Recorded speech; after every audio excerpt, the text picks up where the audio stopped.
సాయి దివ్య పూజ అధ్యాయము 5 ఉద్యోగం దొరికింది. నా పేరు సుమన్ ఆస్థానా. నేను మనోరమగంజ్ ఇండోర్లో ఉంటాను.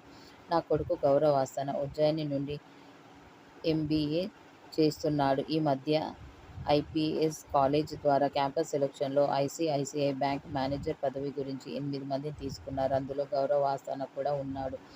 మాకు చాలా సంతోషం కలిగింది. అతని అపాయింట్మెంట్ లెటర్ గురించి ఎదురు చూస్తూ 6 నెలలు దాటిపోయింది.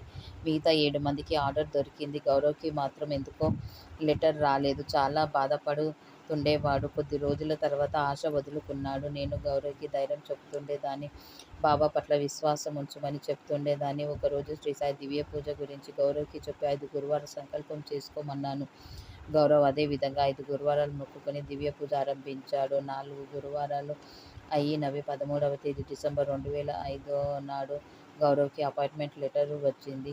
5వ గురువారం పూర్తి అవ్వకముందే గౌరవ్ కోరిక తీరింది. నా పేరు స్మితా పూజారి. నేను మల్వాబ్రెడ్ విజయనగర్ ఇండోర్లో ఉంటాను. నేను నా తమ్ముడి గురించి, అతని ఉద్యోగం గురించి 11 గురువారాలు సంకల్పించుకొని శ్రీసాయి దివ్య పూజ ఆరంభించాను. 10వ గురువారం నాడు నా కోరిక తీరింది.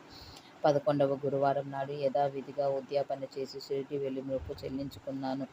నా పేరు స్మితారాం. నేను వైభవ్ నగర్ ఇండోర్లో ఉంటాను. నాకు శ్రీసాయి దివ్య పూజ గురించి తెలియగానే నా ఉద్యోగం గురించి 5 గురువారాలు మొక్కుకున్నాను. 2వ గురువారమే నాకు ఉద్యోగం దొరికింది. ఇదే శ్రీసాయి దివ్య పూజ యొక్క చమత్కారం. అనంతకోటి బ్రహ్మాండ నాయక రాజాధిరాజ యోగిరాజ పరబ్రహ్మ శ్రీ సచ్చిదానంద సద్గురు సాయినాథ్ మహారాజ్ కీ జై.